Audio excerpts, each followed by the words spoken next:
Hey, what's up? This is Scott Tolinsky with Level Up Tutorials, and in this video, I'm going to be showing you a little bit about what we're going to learn in this series. Now, this series is leveled to React Native, and we're not only going to be diving into React Native concepts, but we're also going to be diving into GraphQL using a service called GraphQL as well as Apollo client. So let's check it out. Let's check out the app, let's check out some of the techniques, and let's check out some of the code that you're going to be learning over the course of this series.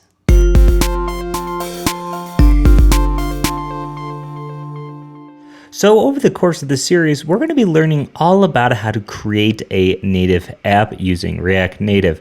Now, I'm going to skip over some of the things that we learned in the first course, such as exporting from Expo, actually getting this thing ready for the App Store, as well as all of the sort of basics of React Native. And in this series, we're going to focus primarily on working with an API, working with GraphQL and Apollo client, and some of the intermediate topics like navigation.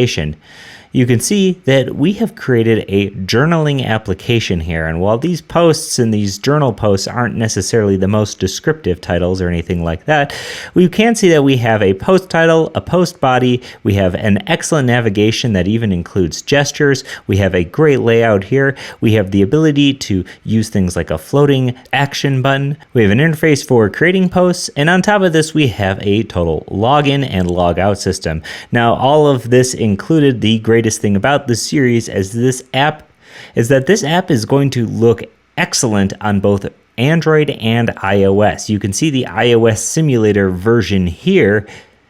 And with Android, it's going to be fully material designed, and we're going to do it all by sharing components, as in no special one-off components.